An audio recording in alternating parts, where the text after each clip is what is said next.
नमस्ते दोस्तों।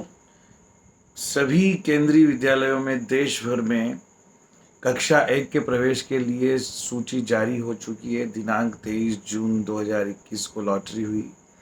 लगभग सभी विद्यालयों ने अपनी अपनी वेबसाइट पर आज चयन सूची को अपलोड कर दिया है। केंद्रीय विद्यालय संगठन की जो प्रवेश प्रक्रिया है, इसको बहुत सारे पेरेंट्स ठीक से समझ नहीं पाते हैं।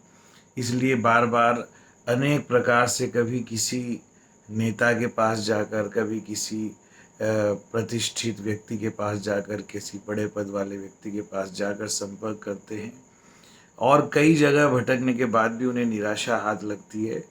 वास्तव में उन्हें बहुत अच्छी तरह से केंद्रीय विद्यालय संगठन की प्रवेश प्रक्रिया समझने की आवश्यकता है और उसके बाद बिना निराश हुए उचित प्रयास करने की ज़रूरत है।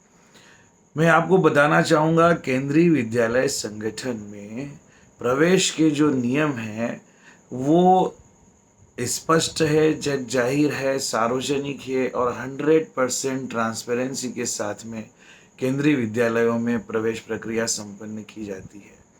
इसमें किसी भी प्रकार का कोई भी पक्षपात किसी भी स्तर पर नहीं होता, ना ही हो सकता है। आप देखिए, मैं आपको बताना चाहूँगा कि अभी जो लिस्ट निकली है, इसमें एक इस सेक्शन का अगर कोई स्कूल है तो उसमें टोटल 40 बच्चों की सूची बनाई जाएगी और साथ में 2 ऐसे बच्चे होंगे जो सिंगल गर्ल चाइल्ड होंगे, तो 2 मिला करके 42 बच्चे हो जाएंगे।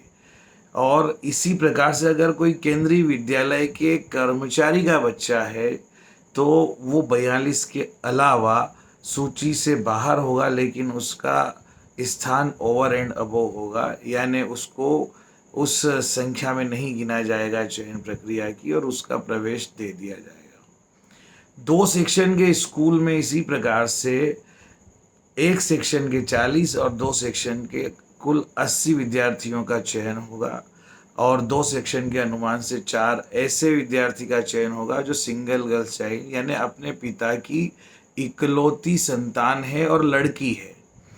ऐसे ऐसे ऐसे सिंगल गर्ल चाइल्ड उन्हें बोलते हैं। इसके लिए एक सेक्शन में 2 सेक्शन में 4 स्थान आरक्षित होते हैं।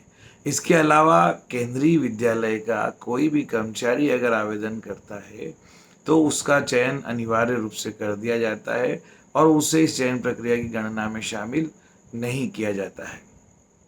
तो तो अभिभावकों और विद्यार्थियों, जो भी आप समझना चाहें, जन सामान्य सभी को मैं बताना चाहूँगा कि चयन प्रक्रिया में जिन जिन अभिभावकों ने राइट टू एजुकेशन एक्ट के तहत आवेदन किया है या जो ST, SC, OBC, economical weaker section जो निर्धारित मानदंड है उसके तहत आते हैं, उन सबको राइट टू एजुकेशन एक्ट के तहत चयन प्रक्रिया में सम्मिलित किया जाता है और उनमें से जितने भी आवेदक होते हैं उनकी ऑनलाइन लॉटरी होती है। लॉटरी का टाइम अलग अलग प्रदेशों के लिए, अलग अलग जो संभाग बने हुए हैं केंद्रीय विद्यालय संगठन के लिए, उनके लिए अलग अलग स्लॉट होते हैं।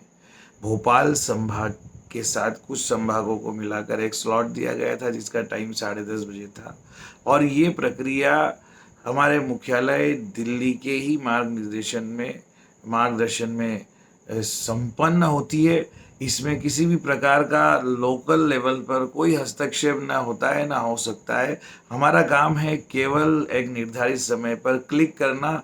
क्लिक करते ही जितने भी आवेदन राइट टू एजुकेशन एक्ट के हैं उनकी अपने आप लॉटरी हो जाती है और पहले जो उनके नंबर थे पंजीयन के अनुसार, सीरियल नंबर 1 2 3 4, वो सब नंबर चेंज होकर के दूसरे नंबर मिल जाते हैं जिन्हें लॉटरी नंबर कहा जाता है। उस लॉटरी में हो सकता है किसी ने 98 नंबर पे आवेदन किया हो और 98 नंबर पे हो, लेकिन लॉटरी में वो नंबर 1 पर आ सकता है।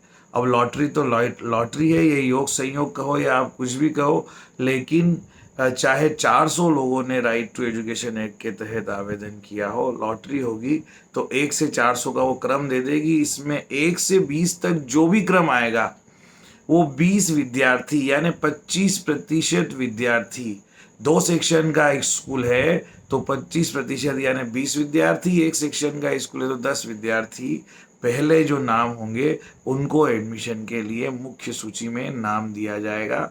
अगर इनमें से कोई किसी भी वजह से प्रवेश नहीं ले पाता है तो फिर उसके बाद उस लॉटरी में जो अगला क्रम है उसको बुलाया जाएगा।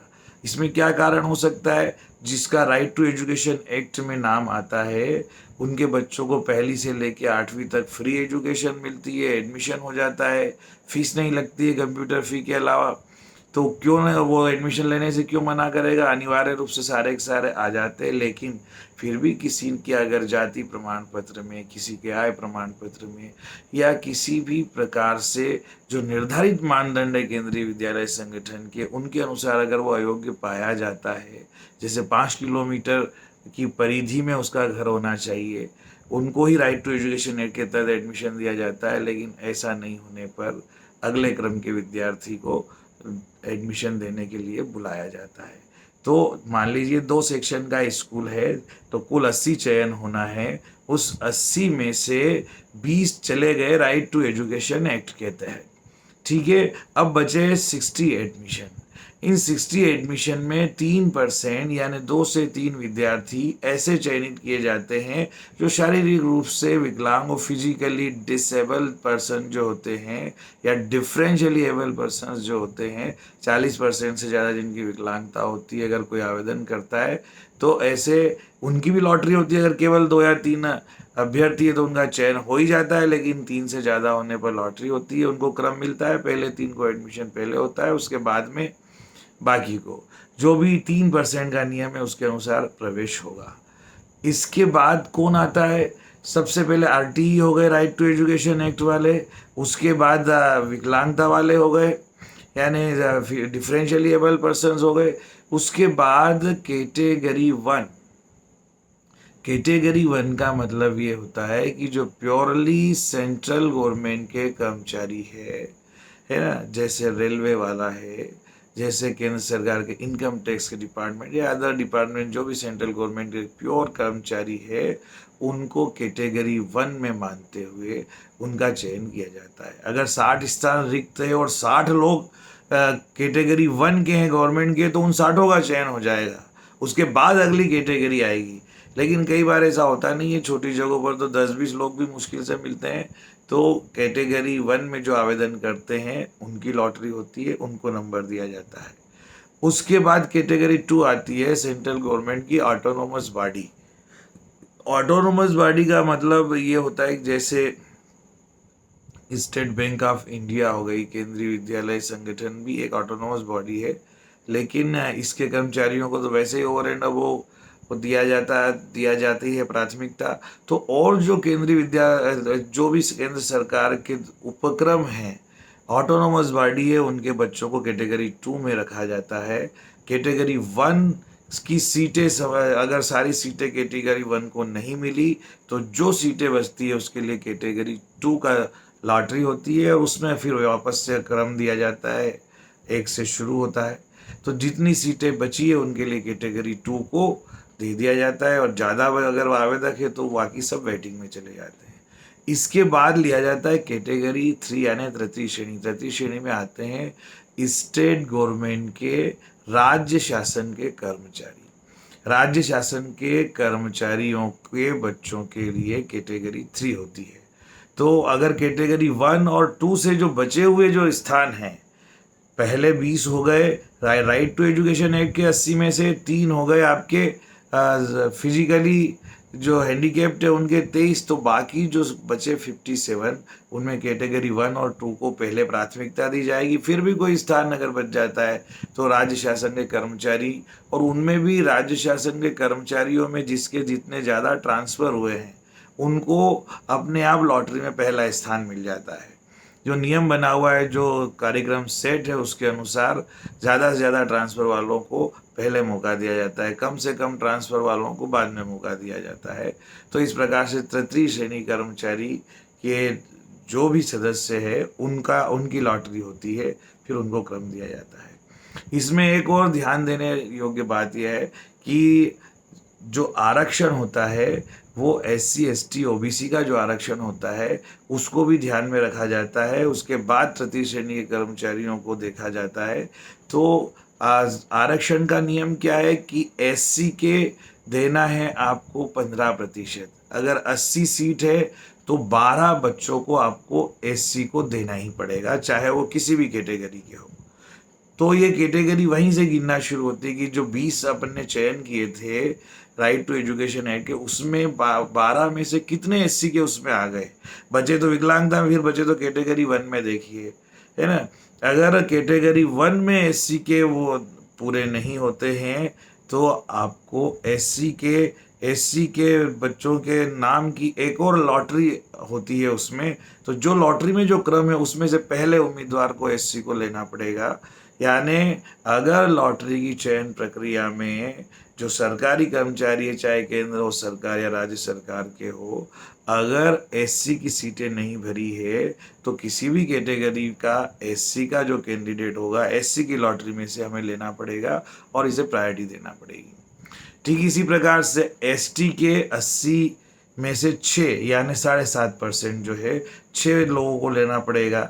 अगर 6 विद्यार्थी आपको नहीं मिले तो फिर आपको वापस से न्यूज़ पेपर में एडवर्टाइज दे करके उनको पूर्ति करना है। किसी प्रकार से अगर ये आरक्षण की पूर्ति नहीं होती है तो आपको इस प्रक्रिया का पालन करना जरूरी है। इसलिए किसी भी कैटेगरी में अगर एससी एसटी का कैंडिडेट अवेलेबल है तो उसे लिया जाता है। एससी की अलग लॉटरी होती है, एसटी की लॉटरी अलग होती है, ओबीसी की अलग होती है।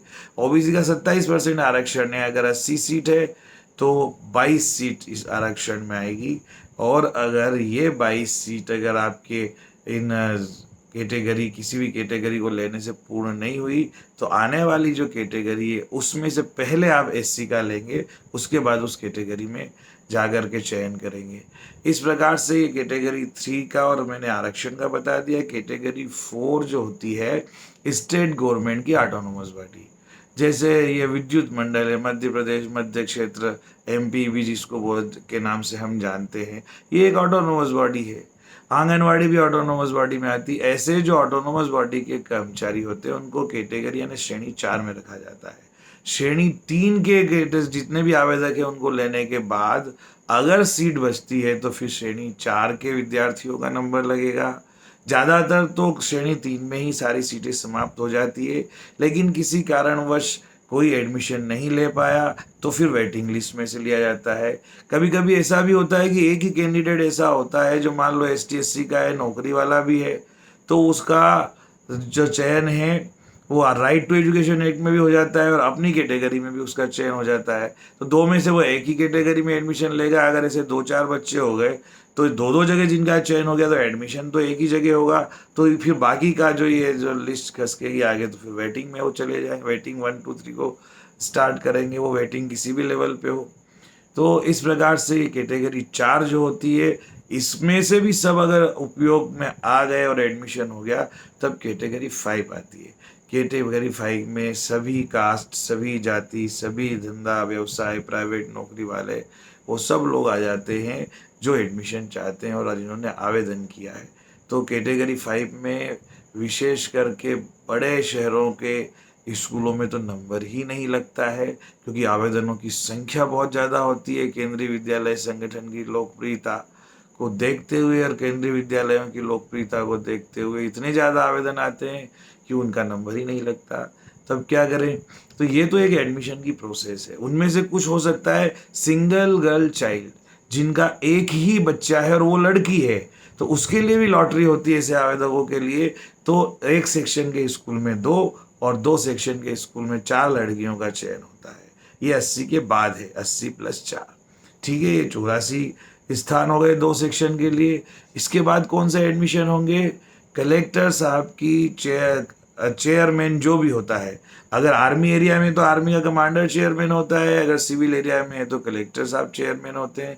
तो चेयरमैन की 2 सीट ऐसी होती है जो बिना नौकरी वालों को किसी को भी जिसको चाहे दे सकते हैं, और 10 सीट कलेक्टर साहब के अंडर में होती है जो स्टेट गवर्नमेंट के कर्मचारियों के लिए आरक्षित होती है।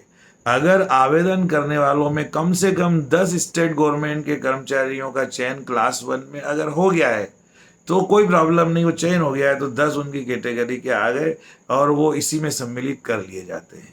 हाँ, दूसरी से नवीं के विद्यार्थियों के लिए भी 10 सीट कलेक्टर के कोटे में होती है। तो दूसरी से नवीं तक के जो भी शासकीय कर्मचारी होते हैं, उनमें जितने आवेदन कलेक्टर साहब के पास आते हैं, वो उनमें से 10 का चयन करके विद्यालय को भेजते हैं कि इनका आपको स्पॉन्सरिंग एजेंसी कोटा SAQ के तहत शायद इनका आपको प्रवेश देना है, तो उनको उनके अनुमोदन के पश्चात प्रवेश दे दिया जाता है। इसके अलावा माननीय सांसदगण जो होते हैं, उनको भी अपनी कॉन्स्टिट्यूंसी में यानी अपने संसदीय क्षेत्र में केवल 10 लोगों को 10 बच्चों के एडमिशन की परमिशन होती है।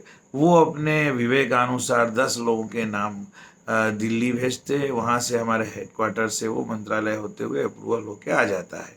और जैसे ही आ जाता है, वेबसाइट पे कोई भी देख सकता है, तो उसको हम 10 लोगों को एडमिशन दे देते हैं, चाहे क्लास में जगह खाली हो या नहीं हो। ये माननीय सांसदों का अधिकार है। जो लोकसभा के सांसद है, वो केवल अपने संसदीय क्षेत्र में जितने भी स्कूल है, उनमें कुल मिला के 10 ही एडमिशन दे सकते हैं। एक स्कूल है तो एक ही में 10 दे देंगे, और 2 है तो दोनों में ही 10 दे देंगे। मिलाकर टोटल 10 होना चाहिए, चाहे एक में 3, दूसरे में 7, दोनों में 5-5, कैसे भी दे दें। ठीक इसी प्रकार से राज्यसभा सदस्य जो होते हैं, वो जिस राज्य के कैडर से होते हैं, जैसे मध्य प्रदेश से 10-11 राज्यसभा सदस्य है, तो वो पूरे मध्य प्रदेश में कुल 10 विद्यार्थियों को केंद्रीय विद्यालयों में प्रवेश दिलवा सकते हैं। इसलिए ये भी उनका MP कोटा के तहत एडमिशन होता है। ठीक है। इसके अलावा एक और है स्पेशल डिस्पेंशन स्कीम, है ना। जो शिक्षा मंत्रालय है, वहाँ से सांसदों की 10 सीट के अलावा भी अगर कोई अप्रूवल केंद्रीय विद्यालय को प्राप्त होता है हमारे हेडक्वार्टर के मुख्यालय के माध्यम से, तो हम उसमें भी एडमिशन दे देते हैं। तो दोस्तों, ये केंद्रीय विद्यालय संगठन की एडमिशन प्रक्रिया को मैंने संक्षेप में बताने की कोशिश की है। मैं इसमें आप लोगों से करबद्ध ये निवेदन करना चाहूँगा कि बहुत सारे पेरेंट्सों को ये डाउट होता है, ये संदेह होता है कि प्रिंसिपल से बात करके एडमिशन हो जाएगा, या किसी तरह से बच्चे का नाम वेटिंग में है तो कोई अप्रोच लगा करके एडमिशन हो जाएगा। देखिए, जब तक नियम के अंतर्गत आवेदन उपयुक्त नहीं पाया जाता, कोई भी प्रिंसिपल, कोई भी अधिकारी एडमिशन नहीं कर सकता। और अगर ऐसा करेगा तो उस पर अनुशासनात्मक कार्रवाई हो सकती है। और एडमिशन प्रक्रिया में प्राचार्य के पास, प्रिंसिपल के पास आवेदन आने से पहले कुछ लोगों की एक प्रवेश समिति होती है, एडमिशन कमेटी होती है।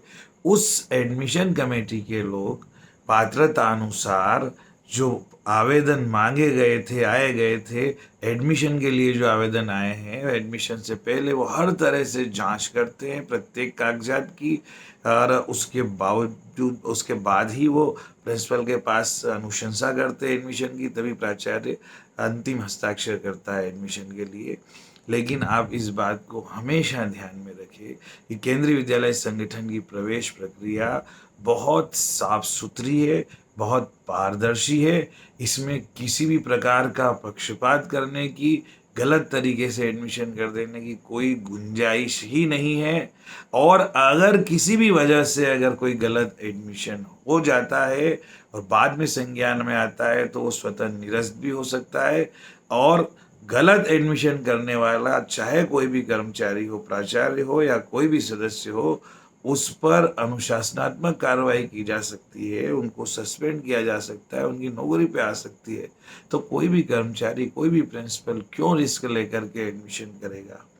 इसलिए मेरा सभी अभिभावकों से अनुरोध है, विनम्र अनुरोध है, करबद्ध निवेदन है कि इस प्रवेश प्रक्रिया के अंतर्गत अगर आपके बच्चे का नाम सम्मिलित होता है या भविष्य में किसी दूसरी तीसरी सूची में आता है, तभी एडमिशन की संभावना होगी।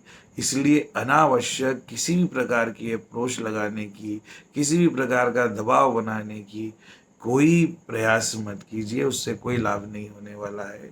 क्योंकि कोई भी अधिकारी, कोई भी कर्मचारी किसी भी प्रकार के दबाव में आकर अपनी नौकरी को दांव में नहीं लगा सकता, अपना स्वयं का जीवन गलत काम करके बर्बाद नहीं कर सकता। इसलिए मैंने सोचा कि आपको मुझे ये प्रवेश प्रक्रिया के बारे में जानकारी देना चाहिए। और मुझे लगता है कि ये आपको कुछ न कुछ इससे ज़रूर समझ में आया होगा। इसके बाद भी आपको कोई संदेह है तो आप विद्यालय से संपर्क करके जानकारी प्राप्त कर सकते हैं। नमस्कार दोस्तों, धन्यवाद। इसी के साथ मैं अपनी वाणी को विराम देता हूँ। नमस्कार।